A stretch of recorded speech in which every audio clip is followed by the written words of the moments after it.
Well, ladies and gentlemen, we'll be going to game 2, and you know what? You're kind of prophetic when it comes to map choice. Tada and Malta's game number 2 here. Very Grubby's true. map choice. Yep. And let's see how we can deal with Stephano's style. And both of these players are ready, so I suppose we can get this underway. I suppose we can. Let's get it started, shall we?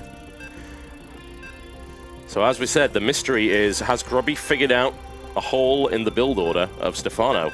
Can it be beaten? There's certainly a possibility. Is there an opportunity that he can break through there?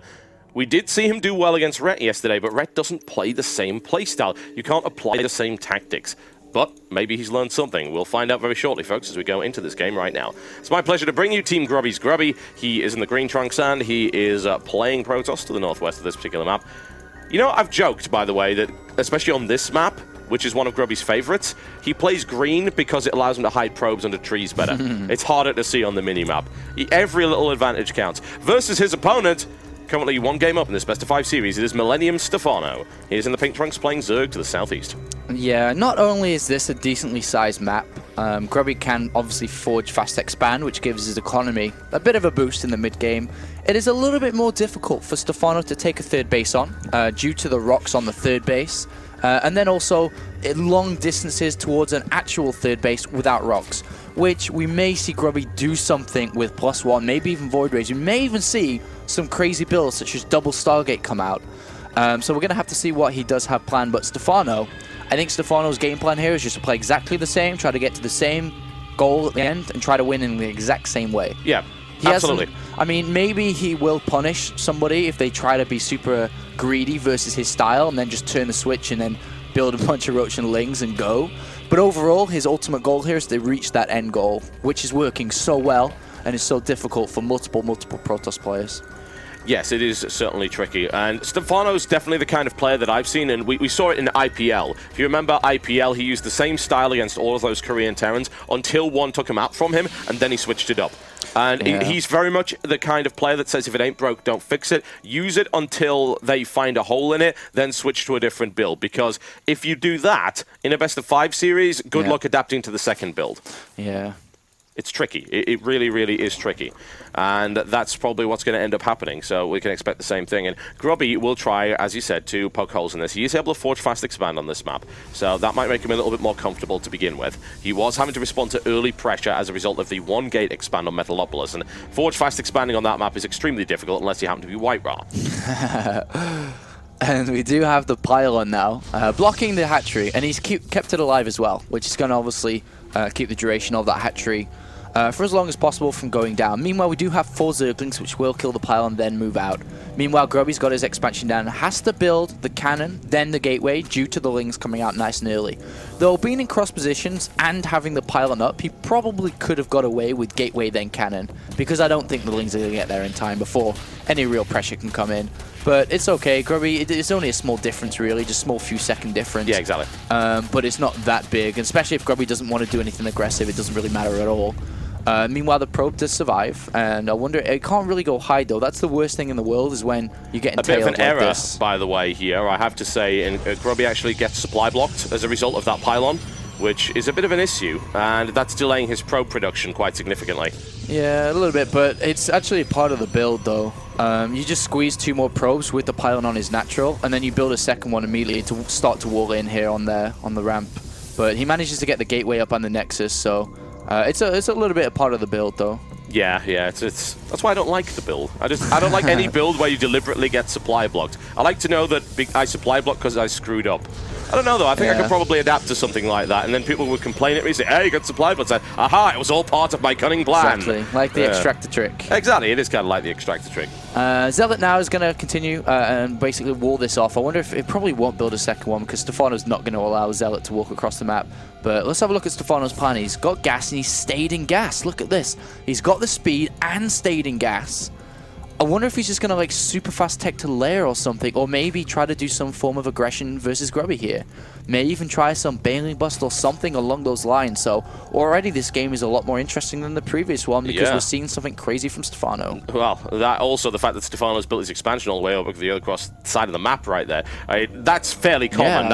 It's not crazy as in and of itself, but where he's put it kind of is. He's put it incredibly far away to the point where if Grubby finds it, that expansion is going to die because there's no way it can reinforce in time. Grubby's never going to look down there though. There's no reason to look down there. It seems like, you know, that hatchery going down there is like 1 out of 100, and you don't check 100 times every single game. So unless you're Rhett, of course. Maybe, Rhett's a little bit of a different case, but Grubby's going to go ahead and move across to the Zealot and Stalker, and he's going to see that there's no third base. And then he was going to already start to filter the options down, but there is a hidden third base and teching up at the same time, so this is going to be very confusing for Grubby to read, because now he sees, alright, there's no third base there, so is he killing the rocks? No. Did he take the back one? And I doubt he can even get to the back one, and we already have Lings out to prevent the Stalker and Zealot, so this is not an ideal situation. And the probe, I'm wondering if Stephano saw it. That's a good question, honestly. There was the probe. Oh, he's definitely seen it now. Yeah, but he did build a pylon, and Stephano's not dumb, so he's going to kill the probe and then go check for the pylon. And see if there's a pylon. Yeah, there he goes, and that's not going to work either. 3 spine crawlers down because he's teched up and also built a hidden third base. Yeah, the pylon actually gets cancelled there by Grubby. Very, very, very smart there, honestly. Stephano is evil. He is just plain evil. It's as simple as that. Yeah. He is an evil genius. And quite frankly, at this point, he seems so strong. He's not in the slump that people believe that he is, especially not online. And there's the Spire. So the Spire goes down with a hidden third base. Very smart, because all of a sudden, Stephano can take double gases on that third base, and his mute account's going to be insane. And there's absolutely no way for Grubby to stop it or even know about it. And he's going to be, he'll watch the replay at the end. He watches the replay after every loss, a very smart thing to do. And he's going to be so confused yet annoyed with the way that Stephano's playing with Grubby's mind. It just seems, through watching this game, that Stephano is just inside Grubby's head and playing with it. He quite literally is, though. That's the thing. Because he's played him so much, because this rivalry exists, and has existed over the course of 2 games, we're not even talking about Starcraft 2, has existed in Warcraft 3 as well, he knows Grubby better than anybody. I can't imagine there's another player that knows how to mess with Grubby's head more than Stephano. And look at the gas income, already at 900. He's about to jump into the gases on the third base as well, and it's skyrocketing. And this is very confusing for Grubby, because Grubby, when he sees Mutalisk, he's going to be, okay, so I guess there's going to be a third base taken about now. And Stephano will take a third base, quotation marks, about now, but that's actually his 4th. Yep. I like the fact that Grubby is trying to deny gas income right here. The Spore Crawler's coming down immediately. There's the quick lift of the Queen and the focus fire. There's a lot of Queens on the field for Stephano, though. He's got 5, which I do very much like. And he gets a good read on what happens. He isn't even able to kill that Queen, so this has been completely shut down. And unless he evacuates these immediately, the Mutas are going to come up and clean them all out. That said, we've seen Grubby's amazing Phoenix micro, but it's going to be a tough call. 2 Phoenixes versus 12 Mutas. Yeah, Grubby's looking for this third base as well. He's like, what? It isn't down here either? You kidding me? And he has absolutely no idea what's going on. He needs to check everywhere. He really, really does. He's got Phoenixes, which are incredibly fast, and just splitting off 1 Phoenix to check every possible, if unlikely, spot would be a good idea. And here we go. These Void Rays are doomed. It's as simple as that. And the Phoenixes actually abandoned their Void Ray brethren and are now being taken out by more... he's not even moving out of range in time.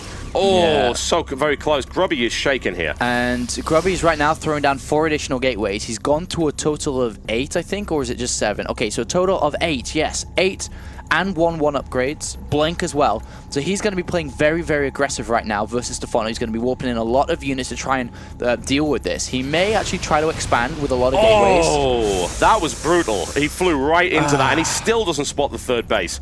No, this is really low for Boo, because there's actually no way to deal with these Mutalisks. Not at this point, no. The gas income's too high. He's got upgrades as well. He's getting a double Spire, so he's going to go into 2 upgrades on the Mutalisks.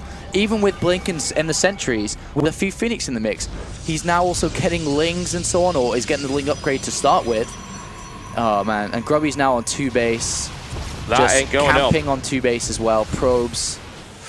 Well, I mean, at this point, he believes that he's got the same number of bases as his opponent, but it's not true. It's as simple as that. It is not true at all. There's another base coming down for Stephano quite shortly. Oh, another Phoenix as well. There's no way Grubby can use Phoenix right now. They're too low. The meters are already too high. The only efficient way he can physically deal with it, with the amount of gas he has and the production he has, is Stalker and Guardian Shield. That's it. There's nothing else he can do. If he tries to make Archons, it's not going to work as efficient because he won't have enough money. He has got the Dock Shrine down. And he's going to try and harass some expansions, maybe make Archons as well from them, but there's going to be so little. And he can't upgrade. He can't upgrade right now. He can't go to +2 because he won't be able to afford DTs or Archons or anything because he's so hindered on 2 base gas. Yeah. Maybe I would have even liked to see double Stargate here from Grubby for mass Phoenix production in order to deal with this. He can't mass a good number of Phoenixes in order to deal with the mute account in and of itself. The problem with that is that you then sacrifice your ground army. It's very easy for a Zerg player to say, okay, you're doing that. Lings, roaches, lots of them. We do have a single DT that's going to kill this 4th base of Stephano, though, because there's nothing close to detection, and there's no Overlord actually even close either. So that hatchery will go down as well as all the drones as well. So that's very good for Grubby, but it gives him the false alarm as well that was the third base. And it's not. Yeah. In the meantime, this massive Mutalisk force has devastated the main mineral line. That's 20 workers killed by Stephano already. That puts Grubby down to 40 on 2 bases, which is a depressingly low number. Exactly. And there goes the hatchery targeting now, or being targeted down, and that will go down. There's no Overseer anywhere close, actually.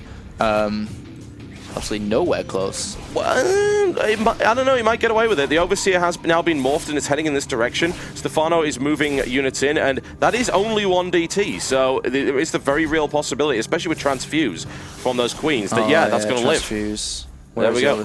Yeah, that's Grubby already realizes what's going on and gets the DT out before the Overseer arrives. Now comes a big army, but his main base is so naked right now. Grubby's just going to sack his base. Oh no, he's going for a last-ditch attack. Does he have enough units right now? There's a handful of Lings and only these Mutas in the base of Grubby right now. There are Spines to help wait a little bit longer, but I still don't think that Grubby even has enough to fight against these Mutalisks, which are almost at 2-0. Well, you just need to bring the Spies down very rapidly. In come the Lings from the back. Good force field placement right there, and using his Zealots as a rear guard, which was actually very smart. Usually you put your Zealots at the front. At this point, you put it at the back to deal with the Lings that were coming in from the back of that attack, and here we go. Hatchery is going down on the natural. Let's see if he can take the main, and you're right, it is a last-ditch effort, but can he pull it off? 14 Spine Crawlers being brought in by Stephano to try and stop this. And however, Infestor's just popped as well, so they're going to slow this down. Look at this now. He walked right into that one. He immediately blinks out. Grubby can't warp in any more units. It's impossible to do so. He's supply blocked. Fungal goes down in the center of that army, right next to the Spine Crawlers. Even a Transfuse being popped off here and there. He's still got an army, and he's still fighting, but this is looking desperate for Grubby right now. Even if Stephano loses the entire of his base, there's more Spines on this left-hand side base, which he's never going to be able to crack. So in this base race war, Stephano will win. Yeah. There's absolutely no way that Grubby can kill off the main... Well, he can kill off the main base, fine, but there's no way he can get to that bottom left base efficiently. And even now, the Mutalisks are coming back. They're at 2-1 upgrades, as there is a double Spire. And, oh man, this is nasty. Yeah, Archon just got gutted right there by Lings and Infested Terrans. Infested Terrans continue their march over there. Grubby moves back with the remainder of his army, but Stephano's still producing and Grubby isn't, and that can only end one way. Yeah, this is going to be rough. As soon as the Mutas come in, he's going to have to tap out. Yeah, ink of the Mutas. There's the GG immediately, and Stephano winning once again. 2-0 in this best of 5 series. And Grubby just seems like he can't beat him. Like, no matter what he does or how he tries, it seems almost impossible to break this down. And of course, Grubby immediately loads the replay and will be watching, and he will say, "What? Third base hidden from me!"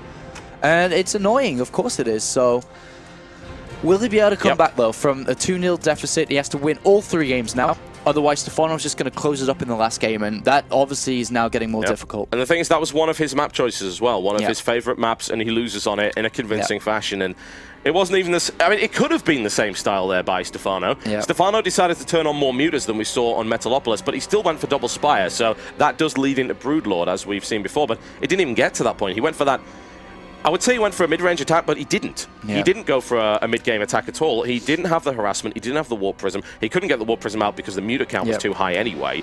And it comes down to that hidden base. He's going to see that immediately in that replay. He's going to be thinking, oh, why did I not? Why did I not check that? And looking at the maps remaining now, guys, we have GSL Antigua, which is cross-position, no gold.